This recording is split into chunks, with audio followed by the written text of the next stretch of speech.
listening to the Not Your Average Culture podcast, where we have candid conversations about personal growth, business, and creativity.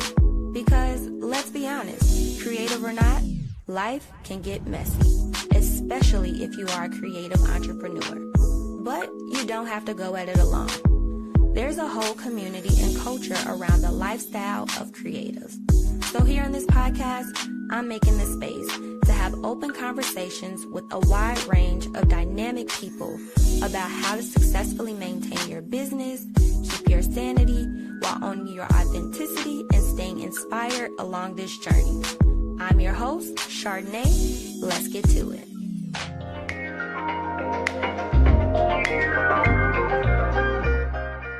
Hello. How are you?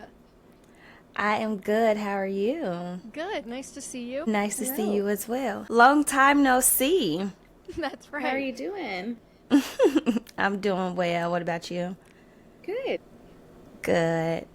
Well, I know the both of you are busy women, so we are going to jump right into things. Oh, I have one thing to mention to the both of you all before we get started.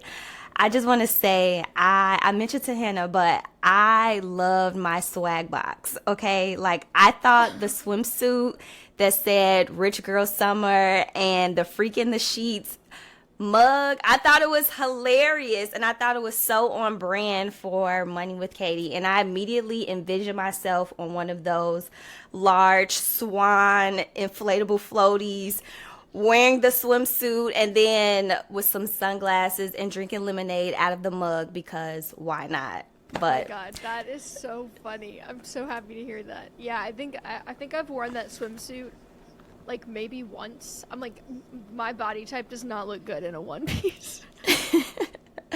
I loved it. I'm like, yes, this is so on brand. But anyway, before I get carried away, we are going to kick things off with a brief little intro from the both of you all. So Hannah, if you want to kick things off and share with everyone a little bit about who you are and what it is that you do.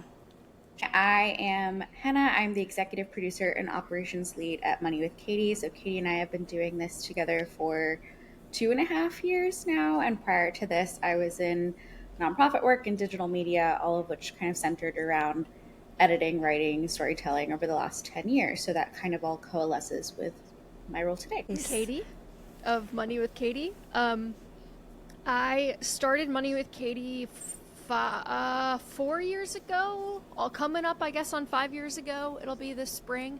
While I was working full-time at Southwest Airlines doing user experience and like UX writing and design, kind of out of a greedy and self-interested desire to understand personal finance myself, but then also to share what I was learning with others, because it was just seemed like such life-changing information. And like, I couldn't believe that we didn't talk about it more in like the social circles that I was trafficking in, and that like we didn't really learn about it growing up, unless your parents tell you about it. So that was kind of the original intent, and yes, it has just evolved and blossomed and changed over the years. But I would say my favorite part now about what we do is the writing element of it, and just getting to find new and interesting ways to communicate some of the more interesting truths about our relationships with money, and the way that the economy and class dynamics and gender and how all of these things impact our relationship with money. It's a lot. It is a lot. But the reason why I invited the both of you all to come onto the podcast, a bit of more context for the people listening, is because I had the pleasure of working with the both of you all for a 3-month contract with the Morning Brew to create some videos for the Money with Katie franchise. And although it was a short stint, something that has been like a constant theme for me within this year and my process is like navigating creative capacity. And I've mentioned this to you all before, that working with you all was so refreshing, just the transparency in working with you all, and in just like the conversations that the both of you all have in the content that you all produce. It's really refreshing because like you said, Katie, like these are things that isn't like typically talked about on a day-to-day basis. And so for me, just working with you all, it was just refreshing because you all were realistic about what goes into producing videos and what goes into just like the creative process in general.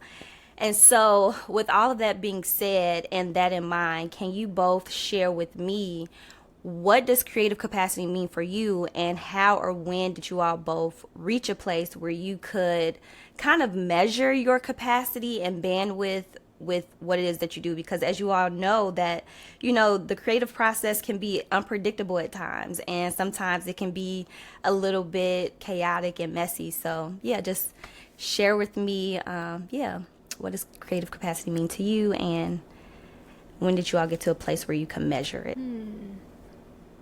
Basically, I kind of think that we're all creatives in every way, or I guess everybody has their own way of being creative. But I often think about what that means, and Katie has talked about this on the show as well, about the fact that we have to labor for income and the kinds of work that we would produce if income and keeping ourselves afloat were the number one priority. And so to me, creative capacity is always that bandwidth of like, can we be generative and inventive and artistic? And then the bandwidth piece comes into it is, when is our brain asking too much of us, in within the confines of also like working and having to make money. And I think Katie and I have also talked about the hamster wheel of creating content. And so the last couple years in 2022 and parts of 2023, we were doing a weekly newsletter, a daily social post, a weekly blog, a weekly podcast, a weekly video. And these were all separate entities. We were selling products, we were selling merch. And we're only 2 full-time people. And Katie is obviously, the creative brains behind the operation. And so I think that's where we really saw how bandwidth could be the issue of just, we were starting to come up with ideas for ideas' sake, and like the fact of getting stuff out on time rather than prioritizing the quality and the content of everything we were putting out. And so I think that's kind of where creativity and bandwidth were in tension with one another. Mm-hmm. I agree. I think this has kind of been an ongoing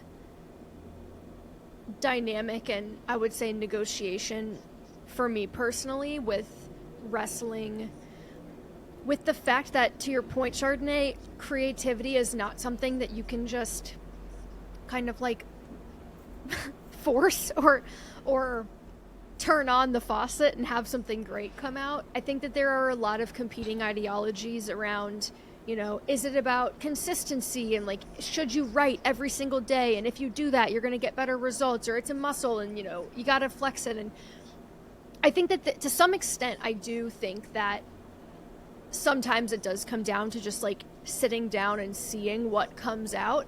But I also think that sometimes that can lead to forcing it. And I think for me, when I'm in a mindset or a headspace that is centered around forcing something, what comes out is usually not my best work. And to Henna's point about that like 18-month span of time that we went through where we were just putting out so much stuff, is that it really felt like we were kind of hustling in place because we were trying to hit quotas across every channel. And some of it was relatively self-inflicted. Like, some of it was sponsored and had to go out on a certain time because an advertiser had already paid for the inventory. But there was a lot of it that was like, we were just kind of holding ourselves to quote unquote best practices and standards that we really wouldn't have had to. And I think what I had to overcome emotionally on a personal level was decoupling my creative output from my self-worth or perception of my own work ethic, and understanding that producing more doesn't mean that I'm doing a good job or that I'm becoming a better writer, that the content is becoming more interesting. And I think, as cliche as it sounds and as expectable or as predictable as one might find this conclusion, I have found that as I have kind of given myself permission to do less, not having to come up with something to put on social media every single day, the stuff that I'm coming up with now is better, because it's like, it feels like the channel is clearer and more interesting information is finding its way through. And I guess I'm trying to lean even more into optimizing for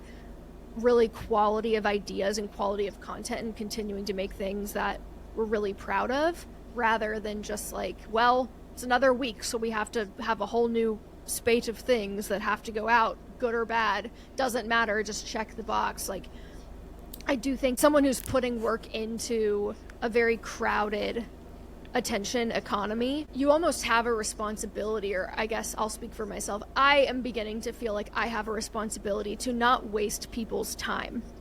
Like, when I read an essay or listen to something where it's kind of disclaimed at the outset of like, well, I didn't really have that much time this week, so here are some thoughts on this, or I didn't really have time to think about this too much, so here's just a rough, I almost find myself perceiving that disclaimer as like, I almost would have rather you just not put out anything. Like, you don't have to put something out every single week because that's the expectation you've set with me as the listener or the reader. I would rather you take your time and put out something you're proud of that is worth my time to read, not just like a clumsy collection of thoughts.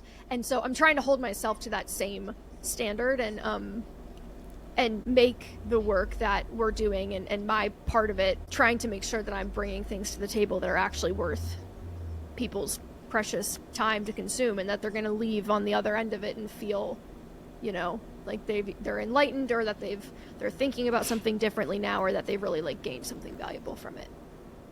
Yeah, you all mentioned a few things that is a good point, and something that I feel like is an ongoing, just like a process, because it's like there's an output because maybe you have outside parties, it could be sponsors or just people that you are delivering the thing to, but then also you have the platforms that we are distributing the creative things on, like trying to keep up with that. And it's like a certain level of just like juggling and balancing, like how do you stay knowledgeable about what's going on in the industry, making sure that you're on top of your craft and your expertise, and then also coupling that with like producing it in a timely manner. Because also with the media and social media, it's almost like it may feel like you have to be like putting the information out there when everybody seems to be talking about that specific topic. And so that kind of leads me to my next question that I have for you all is, how do you both work within the business and on the business,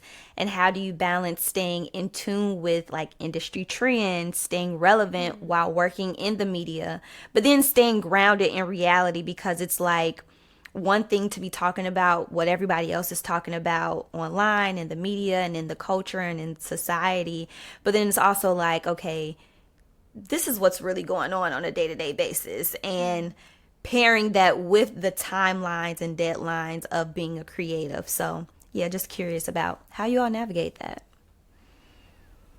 Sure. I think I get inspiration from a couple places that actually have nothing to do with industry trends, and that might seem counterintuitive, but I think for both Katie and I, the content comes first, and the quality of the content and the quality of the idea. So in terms of where I'm finding ideas, I usually find that what I read on a daily basis on social or on the news or wherever it is, if it's something that piques my interest, then there's a chance that it's probably going to appeal to a larger group that wants to hear it as well. And at this point, because we've released hundreds of episodes, we're pretty sure what the audience likes or doesn't like at this point, and we're always game to experiment and try new things. But that way we can kind of keep a pulse on what's happening. I also find that I'm very online, so to speak, and a lot of the people in my life are not. And so it's interesting to listen to what they're saying and texting me about. And then I think about that too is I had a friend text me this morning being like, I found myself getting really riled up about people who are on food stamps who have multiple children, and I don't know why that like bothered me. And I was just kind of talking to her through it, and I realized like these are the kinds of things that are on her mind. These are the kinds of things that other people in the economy are talking about. And so I kind of use real life examples and stories of what I hear also as inspiration to be like, Katie, I'm hearing about this. Like, I don't know if it's just us in our own bubbles or is this something we should explore further? And sometimes we'll talk about it and be like, this doesn't have legs. We don't feel like we have anything valuable to add, and we don't feel like this is worth the deep dive. Then sometimes in our like recent episode about the Great Salary Reset, that came out of a conversation and it ended up getting a huge deluge of people who were like, "Wait, I think this is happening to me too." Um, and so I think part of this comes from merging the like online news and things that are interesting with the real life of people who are not always online, because that's typically when you're talking about money, that's kind of how people relate to content. They don't necessarily think about China's booming economy and how it relates to blah blah blah prices. They're usually like, how am I going to pay for my groceries? How am I going to, blah blah blah. And so I think we try to balance the real life aspect of it with the larger and like socioeconomic culture that's happening. And Katie has really leaned into this feeling about systems thinking and recognizing our place within bigger cultural conversations. And I think that's another piece of the puzzle of oftentimes when we are thinking at such an individual level, it's easy to focus on just our own decisions. But when we zoom out and realize how all these other things are affecting our decisions and the way we live, that kind of helps to keep kind of the broader, kind of the industry, but also the culture at top of mind in everything that we do. Um, but yeah, those are my 2 cents. I don't know, Katie. But you're good. I hope these answers are okay. I know they're like very specific to the show, so if you're What? like This is expand further, beautiful. okay. Well, if you're like expand further beyond the show, like that's fine too. Because I could talk about like following leaders in the space and going to conferences. Like that's a great way to be in the know too. But kind of like I had no podcast experience before joining, and so I really learned all of this like by doing. And I feel like that's kind of how that's shaped how I work now and the kind of content like I'm interested in now. That's good. And it's also like good that you mentioned that as well, because sometimes you only learn or by doing, and you won't get exposed to that unless you have these opportunities that you know push you beyond like what you're used to operating within. So, Yeah, and I mean to your point, like I was doing a lot of writing that was more on the surface about budgets and how to save money here and there and travel hacks and those kinds of things. And those things are really important. Those are the things that people are going to care about to help them have a better like financial situation. But in the long run, it's also like there are bigger questions we should be asking. And I think learning by Katie's example has been really helpful in like learning what that looks like. I guess I would say that as far as industry trends go, I actually don't. I think I used to pay a lot more attention to what was going on in the field, so to speak, and like what other people that do similar work are doing. And I think where I've gotten to with that is oftentimes that ends up being unhelpful to me, because usually the stuff that makes sense for other people doesn't necessarily make sense for us. And so I think I try to, as much as possible, keep my eyes on my own paper a little bit, just because in the past I think it has just been unhelpful. Like I will end up comparing to a point that is not, healthy or useful. And I think that shift has been positive for me personally. But I think to Henna's point about paying attention to kind of what's going on in the world and like that process, lately I've been thinking about using pop culture and kind of piggybacking on conversations that are already happening in culture, and pointing out where there might be a popular misconception or myth or parallel that is really illuminating that might not be as obvious on the surface. And I find that tends to work pretty well from like a practical algorithmic standpoint, because typically things that are already like picking up steam online, or if you kind of talk about it too, you're gonna catch that same tidal wave. But also because I think it helps people make sense of the world around them and maybe draw connections or see connections where they hadn't before. And so to me, it's interesting, like when things hit the zeitgeist in a particular way, and you have these like cultural moments around certain television shows or, influencers or trends online, like usually those things are pretty telling. Like there's an underlying reason why people are captivated by something.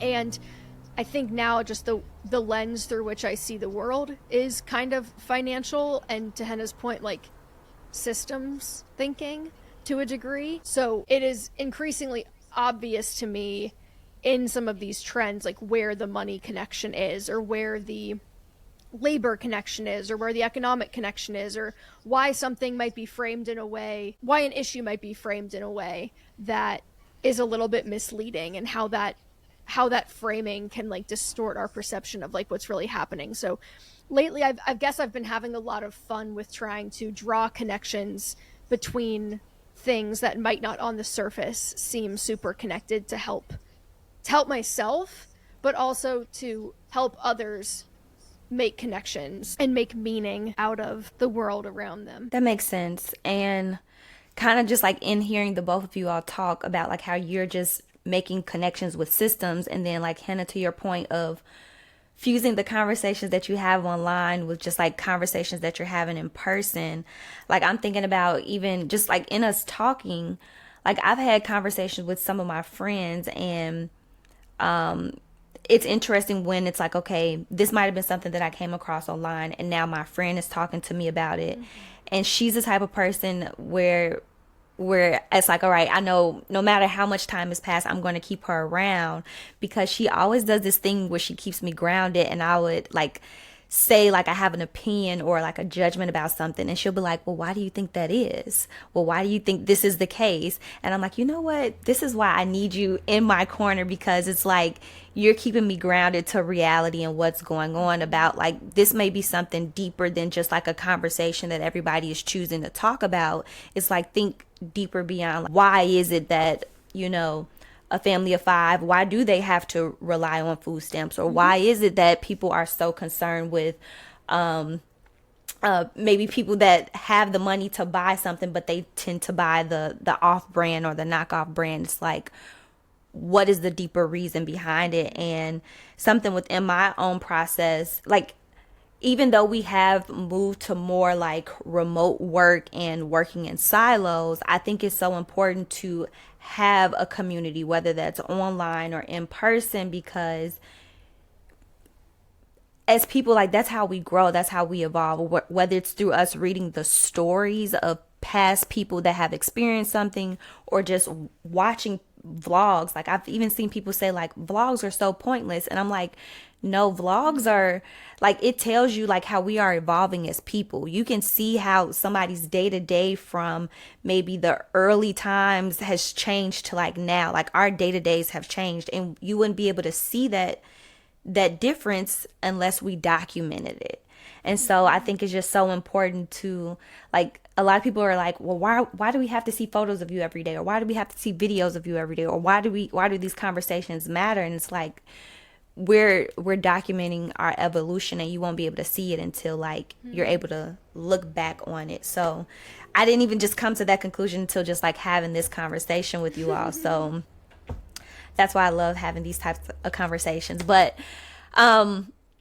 before I get too deep into the weeds of just my analysis, Hannah, can you share like any tips for people interested in producing in media, for like how to navigate this industry of producing content on such a large scale? Yeah, so as I alluded to before, I had zero podcast experience. And in my interview, I had to say, I have zero podcast experience, but I had plenty of experience in writing and editing. And I had listened to a bunch of podcasts. And I remember in the interview being like, and I followed Money with Katie. I have institutional knowledge. I'm a fan. I can do this better than any other person who doesn't know her at all. And they took a chance on me, which I know that was not a guaranteed ROI for them. Katie as well was probably like, sure, I like her. We'll see how this goes. But I also made the case that I could learn this really quickly and that I cared a lot about the content itself. And so I think the number one tip I would have is, if you're someone who's not in this space and you want to move into it, really highlighting those transferable skills. I know that's such like a cliched term, but truly what I was able to do in like written and digital media, I could bring to podcast editing and writing. And like, for example, there are pieces that I had written in my nonprofit life where I'm ghostwriting as someone else, or I'm saying I have this tone or narrative that I'm doing as part of a newsletter. And, there are times where I could be like, hey, Katie, like I can edit this in your voice. And it's something that would make sense. And it didn't seem so far off base. And so I think that's one of those kind of quick tips that does make sense to highlight, is I usually find people being like, I want to shift and I don't know how to emphasize that I can still do it. I'm like, you have to talk about the skills in a way that the people who are hiring you are going to say, oh, that's a skill that you need for this job too. I would say another quick tip is, I know this sounds, again, also so cliched, but just to start, I think that when you're in a network like Morning Brew or iHeartRadio or anything like that, you have a lot of resources at your disposal, which is great. But I think a lot of times people who are on their own, they're like, I got to come up with the perfect business plan. I got to come up with the perfect name. I need to know exactly who my audience is. And I think I'm realizing more and more there's never going to be the perfect time, and just to start and commit to trying. And so I've been doing that in my personal life. I just launched the Substack with a good friend whose name is also Katie, which is confusing. But we were previous coworkers. We both love travel. It's not something that either of us really get to cover deeply in our day-to-day work. And so we were like, what if we just started this? And we got 500 subscribers without posting a single thing. And I think like that's not huge. We don't have huge audiences, but that was really promising. And I think it was a testament to just putting it out there, seeing if there was any interest, and then um, just not thinking too hard about what should the name be, what should the branding be, do we have a business plan, what's our 3-month content calendar. We were just like, what if we just commit to writing something once a week for 6 months and see how it goes. And um, I would say the same thing about being a producer is like, just start, whether it's your own work that you're doing or you're helping a friend produce their podcast. Those I think would be my two biggest tips. And then the third would just be, this is kind of hypocritical of me because I've yet to do this, but I would say getting familiar with the technical side of things.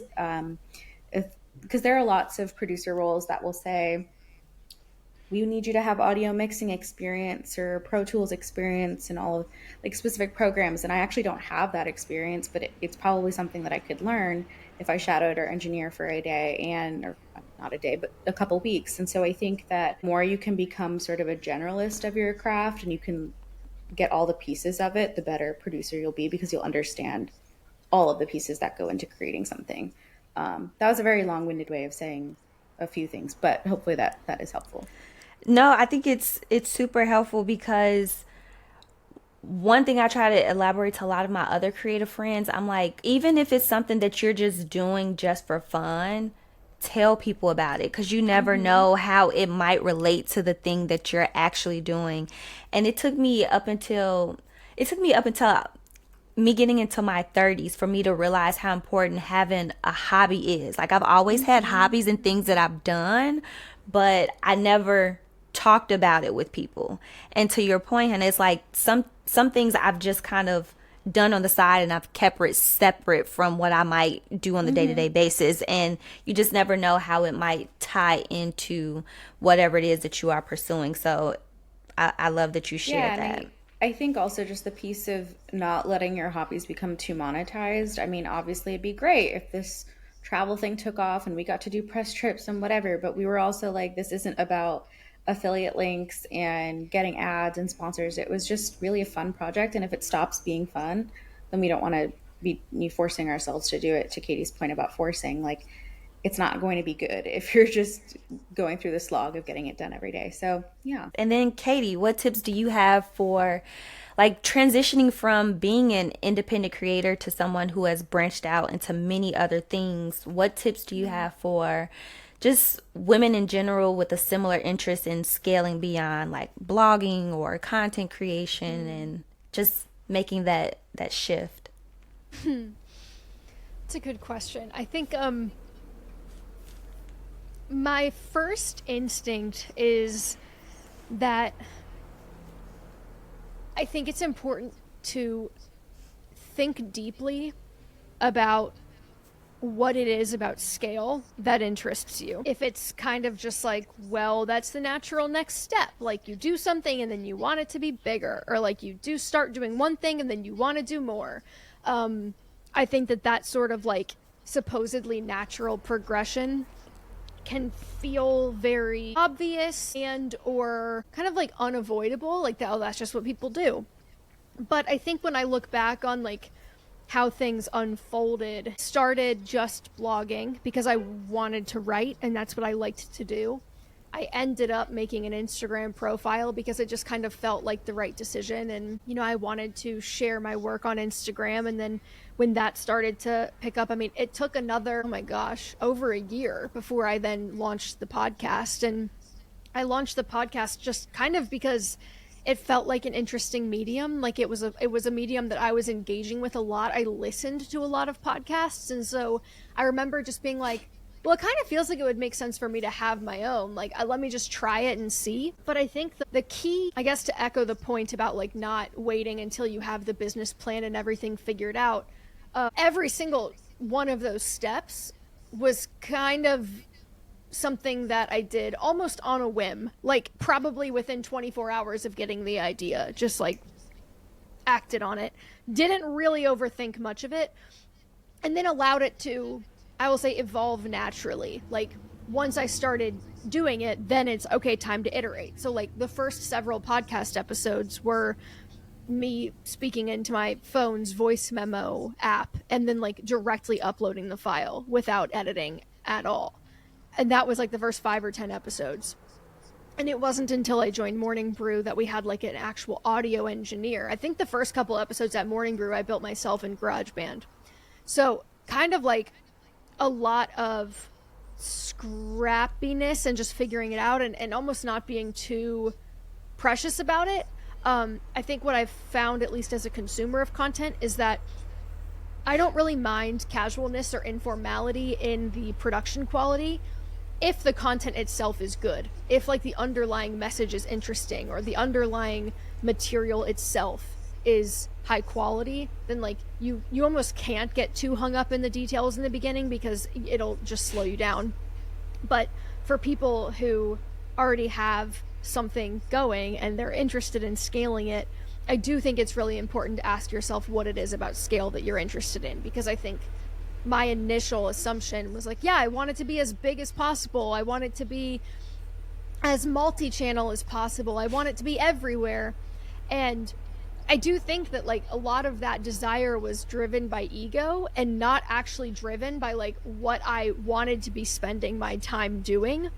And it wasn't until the train had left the station that I was like, but wait, I kind of just want to write. Like, I kind of am like most interested in the thing that I started doing 4 years ago when I started doing this.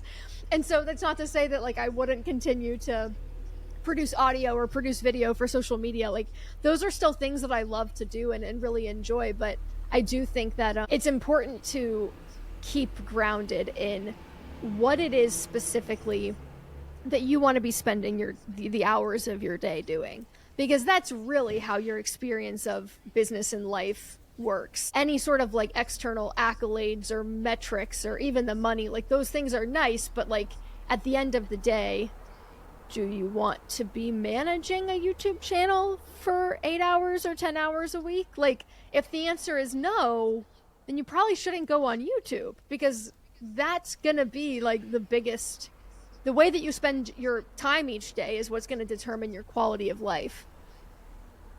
That's so real. And even just a few things that you mentioned, I've had to personally like come to terms with this as well. When I was assessing why am I on like 8 different platforms when it comes to social media. Like I have Twitter, Facebook, Instagram, YouTube. I have all these platforms. And then one day I had to sit back with myself and I'm like, I don't even like to write. So why am I on Twitter or X? I'm like, what is my medium? What is my sole source that I like to communicate or interact with people? So I had to assess that. And I think that's something I've had to be more intentional about. Like as I'm creating things, it's just like figure out what your medium is and what you're strong at and do that. Don't just show up on all the things because all the things are there.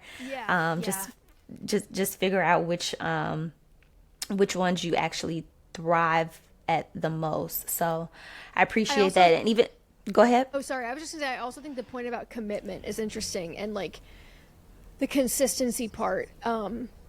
Because I think that like when Henna said that she has this new project and they're going to be producing things weekly for 6 months and like seeing what happens, I do think it's important to give yourself like a timeline, to see if something works. So like when I first launched the blog, I said I'm going to do 2 posts a week for a year.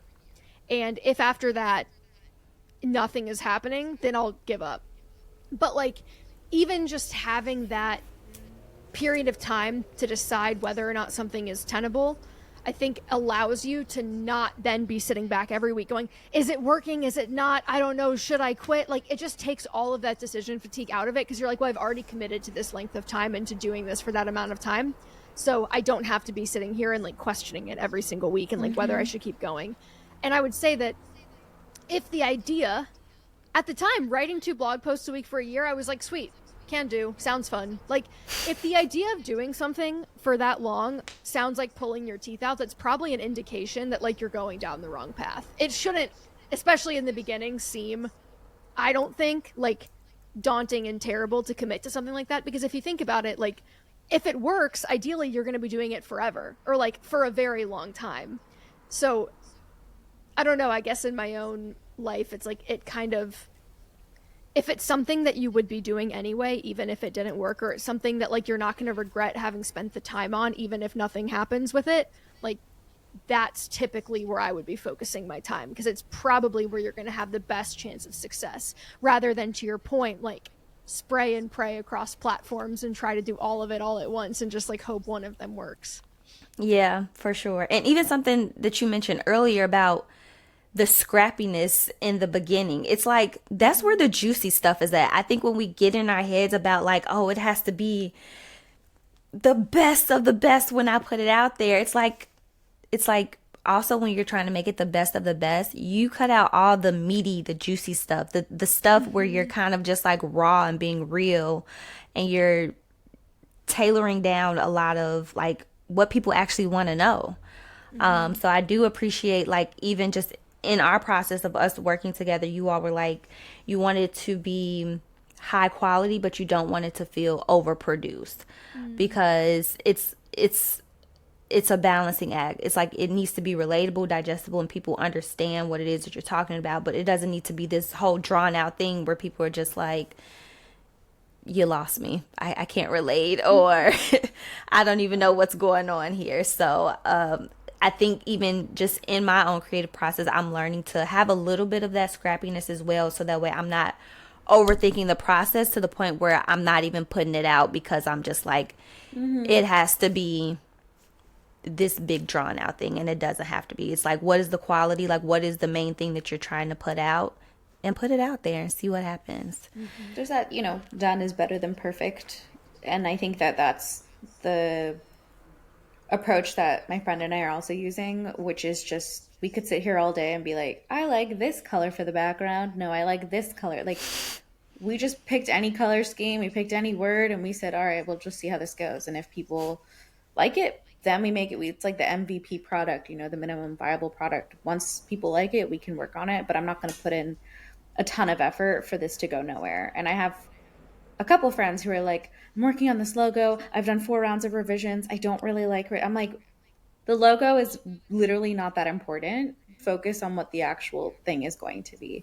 And so I think you get, to your point, kind of caught in the wheels of like trying to make it as perfect as possible instead of just doing it. Hindsight, is there anything about the both of you all's creative process or workflow that you wish you had learned earlier during your journey, or advice on things about people should avoid or be mindful of outside of just like the scrappiness, like anything that you're like, I wish I would have learned this sooner, or I wish I would have just, had the confidence to do this or that? Anything like that come up for either of you?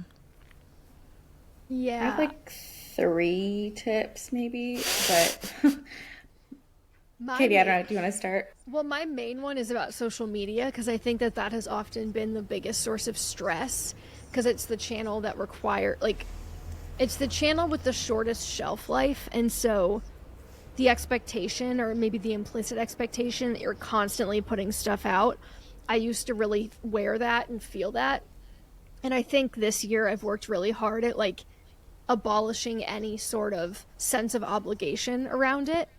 And like I said, I feel like that has been really fruitful. Like for anyone that is afraid to not post every day, or feels like they have to follow, well, the algorithm wants this, so I should do this. Like, I'm sure posting a lot, quote unquote, works, but I have seen that this year we've seen more growth and have had more successful, quote unquote, successful posts that have like really achieved reach and like sparked good conversation. And I post like once or twice a week now. So I feel like only the best stuff is getting through, but like for a really, really long time, I felt like because the best practices were you had to post every day, it was like, well, something's got to go up and we need to have a plan and we need to know what we're going to put out there. And I don't know, I think the longer that I kind of contend with that relationship with Instagram and the other, any social media platform that has such a short shelf life, the more I think about it as like, these are kind of designed to be in the moment platforms, at least from the type of work that I'm doing. They feel very in the moment. And so trying to plan things even a week in advance, I find like sometimes it just kind of falls flat because like the moment has passed. The moment that urged you to create the thing that you just made, if you're posting it a week later, it's like that it probably like the conversation has already changed. And so that I think would be, apart from the other thing that we kind of already talked about, which is just like not holding yourself to expectations that you can't realistically like uphold creatively. I do think that has been something that I probably could have saved myself a lot of like turmoil and self-flagellation had I just known that 2 years ago. That's real. Yeah, I think her point about the posts that do well, I think the other piece of this is like the vanity metrics of it all is not really that important. So I think that we tend to be like, and I just did this, right? I tend to be like, I just got 500 followers and that's so exciting. And so it's this like small dopamine hit when we say these things, but in the long term, like, is that really going to matter? Or these things that you spent hours and hours debating over really going to matter? And so I think that's one piece of this. But the other piece that I think we did this for a long time, and I feel like we've kind of nailed the formula now, is that we're experimenting and doing a lot with these like stretch episodes or hit or miss topics, and we didn't know how they would do. We had no clue if they were going to perform well. But every time we did it, we got one step closer to nailing what this like kind of ideal formula and the magic of what like the Money with Katie ethos is. And I feel like now we do kind of know, I feel like it's a lot clearer to us the things that are going to do well. And so we wouldn't know that if we hadn't experimented. And so I think there's a piece of this that's like, it's okay to try all the things and fail and like be okay with that. And I think my friend and I, the other friend Katie that I was texting that we're doing about the Substack, like we were like, adults just don't try things for fun anymore, and like they're not always okay with failing. And so I think this is for us like a challenge to try, and like if it doesn't do anything, that's okay. Like it's not like I'm not going to be on my deathbed being like, but I had 550 followers. I'm going to be like, did I do work I was proud of? Did I feel like I had a community that cared? Like, yes. And then two quick things just on a more personal or like professional level is take feedback seriously, but with a grain of salt, and listen to your gut. And I know those are like obviously two cliched things as well. I promise I have more things to say than a fortune cookie, but I find that I don't know how to explain this. This is the first time I'm actually verbalizing this, so I don't know if it's going to come out right. But I find that when I have stuff to actually be stressed about, there's this feeling in the pit of my stomach, and it just keeps like kind of ruminating in my head. And then there are times where I think, oh, should I be nervous? And my brain just keeps going. And those are the times that I don't have to worry. And I feel like so my gut has gotten very good at being like, this is actually something you need to pay attention to. Whereas historically, I didn't really listen to that. I would just be like, but what if? And I would spiral and I would like come up with 1,000 scenarios. And now I'm getting a little bit better about being like, if my body doesn't feel unease about this, I'm going to try not, like, I'm not going to let my brain do the same thing. And then also the feedback piece is just, you are not for everyone. Everything you're doing is not going to be for everyone. And so people are going to come at you with a lot of criticism and critiques. And I have my number one hater that I joke about, but like, I don't really, it used to really bother me. And now I'm just like, make fun of her all the time, or make fun of the whole situation, I should say. So it's just like, I take the feedback seriously, but I also keep it real that some people aren't just going to like you. Like, you know, what's that quote? You could be the juiciest peach in the world and you'll find somebody who doesn't like peaches. And so I've learned to let go of that. And I think that comes with getting older. Like once I hit 30, I really stopped caring. But I wish I could have told myself that at 22. That's so real. By the way, I love peaches and I love peach cobbler. So I too love peaches. I live in Georgia now, so I'm trying to buy peaches all the time. So Nice. Well, I know we are getting past the 45-minute mark, and I don't want to take up all of your time. So I'm going to speed through these last three things. So the first thing that come to mind, just kind of shout out your answer, and we are going to wrap this up. Um, this is the culture challenge round, and basically, this is like a fun call to action that I try to leave listeners with as they go throughout their day or the rest of the year. And basically, what is one common thing that you have observed that has been a trend amongst people that you would like to challenge people to do or think about differently for 1 week? First thing that comes to mind. I said not to use idioms for a week, particularly if they relate to violence or racism. So I think that we often say things like pull the trigger, or ammo, or even words like nitty gritty, which have racist etymologies. And I shared that once in an episode that Katie and I were doing, and a later guest actually shared how she had lost someone to gun violence and how those little things really made a huge difference. And so that's something I try to be really mindful about, which is the writer editor in me being like, try not to use idioms, but I think it's a powerful one. Yeah, something that I've been thinking about a lot is cutting back on repetition in writing. So in two ways, because the personal essay format is so popular, and typically when we podcast or when we're writing, and we're not writing, from a good journalistic lens, but from a personal experience lens, it's very easy to, rep the pronoun I all the time. Like, it's very common to start a lot of sentences with I this, I that, or when I did this, I thought that. And I think that it can be a fun challenge when you're writing or when you're podcasting to try to switch up that rhythm and to vary the way that you're starting your sentences or the way that you're representing a personal experience and universalizing it. Another thing that I would say is kind of fun to experiment with if you are a writer, or if you really are interested in like the writing of scripting for video or audio, I think is to pay attention when you're reading to words and phrases that really kind of tickle your brain, and keep a list of them, and then check that list before you write your next script and see if you can work anything in, or if there's any particular word or phrase that you think would punch up your writing. But I really love to bring in inspiration from people who I think have the best wordsmithing, I'll say, but I think it can be really useful. Nice. And then leaning on to that inspiration, any books or resources or websites or what may have you that have just stuck with you all throughout your journey that you want to recommend that people check out? So one that I find I'll say a platform that I find really inspirational is Substack. I have the Substack app now, and it is something that I can't believe I had found so late in my tenure, I guess, as a writer, because there are so many interesting conversations happening there, and a lot on a much deeper level than what you would find on Instagram or X or a platform like that. So definitely would shout out Substack for inspiration. Same with the YouTuber Tiffany Ferg. Really like her channel. I think she's doing really interesting stuff and has a very thoughtful point of view.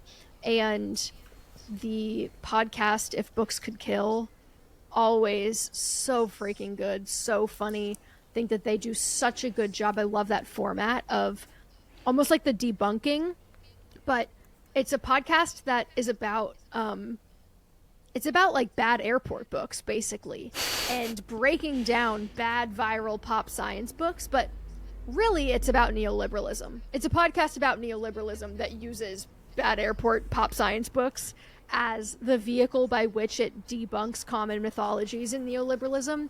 And it's just so brilliantly done. Definitely something that it's a format that I would aspire to, for sure. Nice.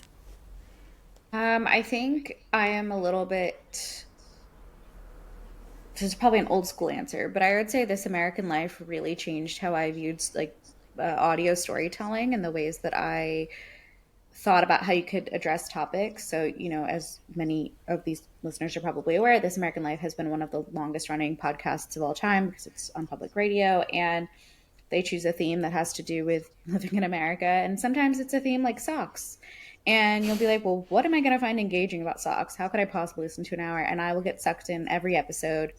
And I think that they really are the pinnacle of great storytelling for me. Is the stories they choose are out of the box. They're not they're a little subversive in a way that you wouldn't think that they're going to talk about it. They're interesting. The audio and like sound design of it is really great. So I would use that, or I really love like um, just short podcast serials about like 6 episodes on one specific topic. There was one I listened to about the history of cacao in South America, and it was so fascinating. And I never thought I would care about this, but it was so fascinating. And so I think just using the Explore page is really like a really good tool to have.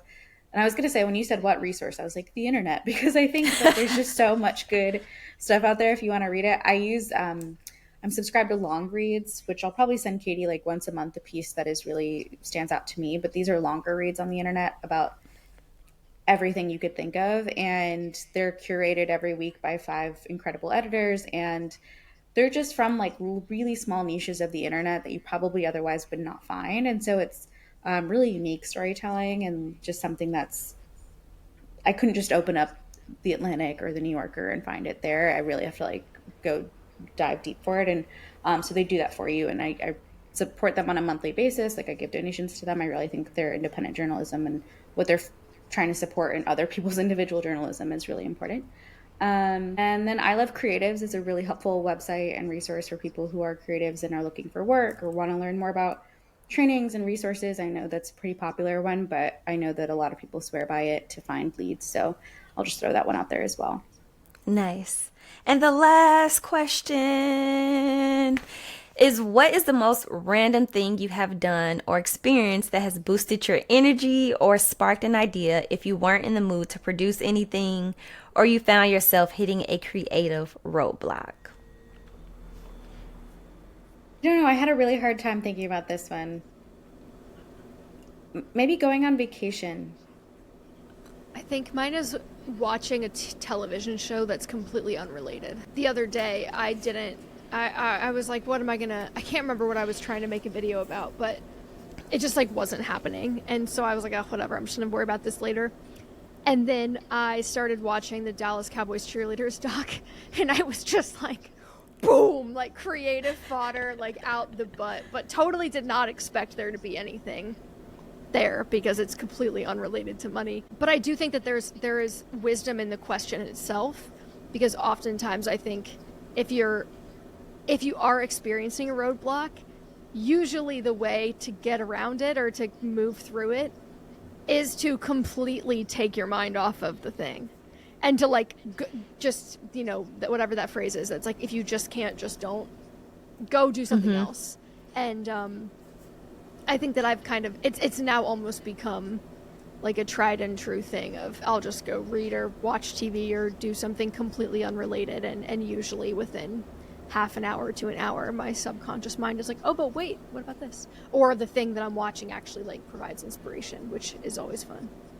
Yeah, I would say I wrote the watching TV bit or reading, but I also would say calling a friend and talking about something completely different, I find also kind of like unlocks, like it kind of word vomits out whatever was in my brain that I was trying to get out in a way that I can actually understand it now. But my point about going on vacation was more of like, travel just makes me feel so much more expansive, and that the world is just so big, and I feel so inspired by it that I think oftentimes that's kind of the reset I need. Obviously, it's a lot harder to do if you're like already in the writer's block to be like, I'm going to go leave for 3 days. But I do find that sometimes when you're feeling a little bit burned out, having a couple days away can really be the jump start you need to get back on it. Yeah, I just got back from Universal Studios this weekend, and Nice. it was the best refresher ever. And I also had some sex, so both of those, both of those gave me the mood boost that I needed. So hey, I am Good. here for Told you. things That's completely hilarious. different from your normal day to day to give you that boost that you need. But thank you all so much for your time here on the podcast. If there's anything else you want to share with listeners, or this I just thought of one. Sorry. I don't know why this happens, but whenever I play Wordle or Spelling Bee, for some reason, because my brain is trying to configure all the letters into an order or something, it also just gets my brain to try to put the puzzle pieces together and other things that I'm thinking about. And sometimes if I play it too much, I have dreams about it, which is kind of weird. But I'll have dreams about it, and it like other things will click into place as I'm doing it. So I would just throw that out there, is like, trying a game or a medium that has really nothing to do with what you're working on might also be the key to getting your subconscious to put things in place. Anyway, I'm sorry, continue. I was going to say this podcast is going to be released at the end of the year. So any last thoughts or things people should be on the lookout from either of you all that you want to share, or just last thoughts that you want to leave with listeners before we head off? I think you could find Money with Katie at Money with Katie on every platform that she actually enjoys using. And I'm Hannah on Instagram, so it's pretty easy to find. And if you care about quiet travel or travel, it's quiettravel.substack.com. But that's all I have. Katie, what about you? Thank you for having us. Yeah, thank you so much. Thank you, thank you. And you all enjoy the rest of your day, and I will keep you all posted on when this airs and rolls out. Thanks for tuning in to the Not Your Average Culture podcast. For more conversations on creativity, entrepreneurship, productivity, and personal growth, be sure to listen, watch, and subscribe on Spotify. Or follow the show on your favorite podcast platform.